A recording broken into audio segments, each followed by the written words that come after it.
Parliament में जो संविधान पर बहस शुरू करेंगे वो कौन है? वो भारतीय जनता पार्टी जो आज केंद्र सरकार पर उसी संविधान की अधिकारों के आधार पर चुनाव जीत के बैठी है, लेकिन चुनाव जीतने के बाद पिछले 10 साल उनकी हर नीति, उनका हर कदम उस संविधान के खिलाफ रहा है। इस संविधान उनकी विरोध के बावजूद पारित हुआ। 1950 में जब ये संविधान पारित हुआ, एक ही शख्स, एक ही दल, एक ही संगठन था जिसका नाम है आरएसएस, जो इस भारतीय जनता पार्टी की सरकार को चलाते हैं।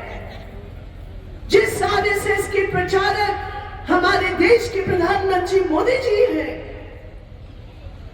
इस संविधान जब पारित हुआ तो आरएसएस ने कहा, हम इस संविधान को भारतीय परंपराओं से दूर मानते हैं।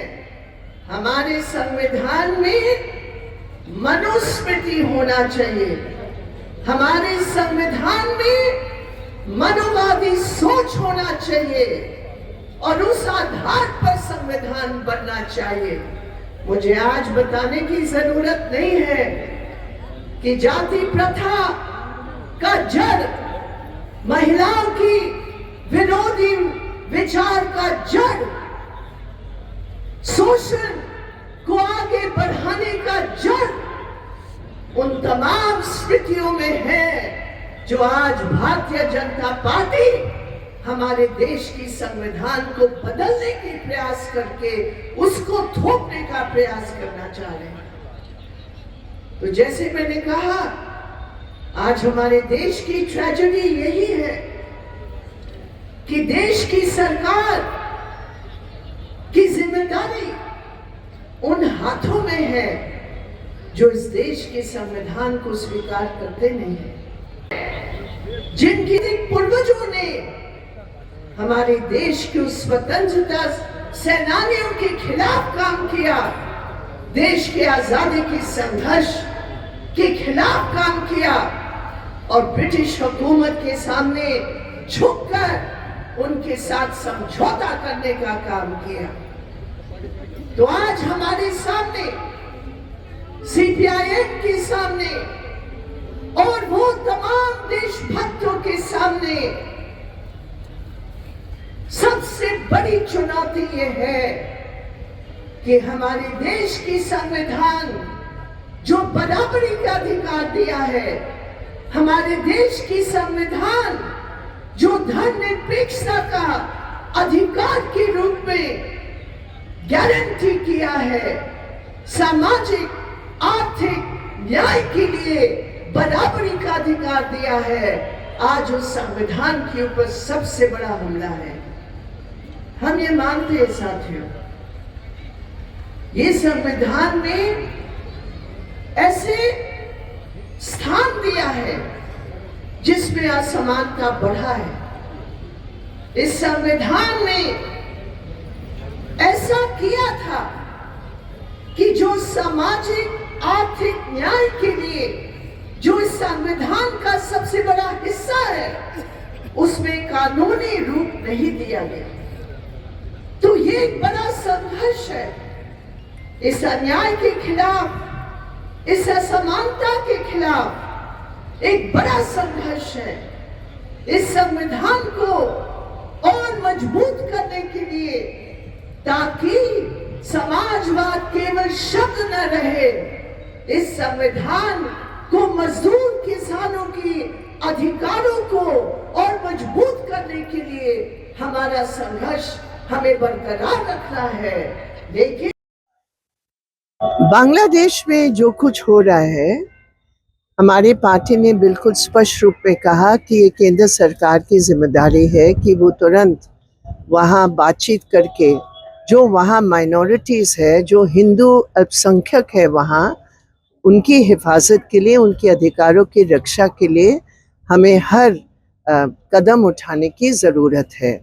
साथ साथ हम ये भी कहेंगे कि जो आरएसएस बंगाल के अंदर करने का प्रयास कर रहे हैं, वो बहुत ही गलत तरीके से इसको एक बंगाल के अंदर सांप्रदायिक रंग देने का वो प्रयास कर रहे हैं। वहाँ जो हिंदू संगठन है वो भी कह रहे हैं कि अभी सरकार के साथ हमारी बातचीत हो रही है और हमारी हिफाजत के लिए यहाँ हम लोग डिस्कस कर रहे हैं। हम बांग्लादेश में रहना चाहते हैं, हम बांग्लादेश के ही नागरिक हैं और बांग्लादेश में हमारा पूरा अधिकार है। उसी सोच को लेकर भारत सरकार की एक बहुत बड़ी जिम्मेदारी है कि वो बांग्लादेश में जो हिंदू अल्पसंख्यक है उनकी हिफाजत के लिए वो काम करे। दूसरी तरफ हमारे देश में भी जो भारतीय जनता पार्टी हमारे देश के अल्पसंख्यकों के ऊपर जो हमला कर रहे हैं वो भी बहुत ही गलत है। और अभी सुप्रीम कोर्ट ने ये जो इनका एक अभियान चल रहा है कि हर मंदिर के नीचे वो और हर मस्जिद के नीचे वो ये कहना चाहते हैं कि यहाँ कोई शिवलिंग है या कोई मंदिर रहा है, सुप्रीम कोर्ट ने अभी उस पर स्टे लगाया है। ये हकीकत है कि देश के इतिहास में बहुत कुछ पिछले दिनों में, पिछली सदियों में जो कुछ हुआ है, आज जैसे सुप्रीम कोर्ट ने कहा जो ऐतिहासिक चीजें हुए हैं, आज आप उसको लेकर देश को, राजनीति को प्रभावित करने का जो प्रयास कर रहे हैं वो बिल्कुल गलत है। ये बीजेपी आरएसएस की ये साजिश है। उनकी राजनीति तो अभी बिल्कुल दिवालिया हो रही, लोग महंगाई से परेशान हैं, बेरोजगारी से परेशान हैं, इसलिए वो ये सब कर रहे हैं। हम स्वागत करते हैं सुप्रीम कोर्ट का इस फैसला का कि उन्होंने इस वक्त स्टे लगा रखा। हम देश का अन्नदाता फिर सड़कों पर दोबारा फिर दिल्ली कूच करने की तैयारी में है और अभी 5 दिन पहले ही जो किसानों को रोक दिया गया, तो लगातार वो भारतीय जनता पार्टी से अपने जो ये एमएसपी को लेके हैं, उन तमाम मांगों को लेकर आंदोलन एक शब्द में बोले, ये मोदी सरकार घोर किसान मजदूर विरोधी सरकार है। ये मोदी सरकार केवल बड़े पूंजीपतियों के मुनाफा बचाने के लिए सरकार बैठी है।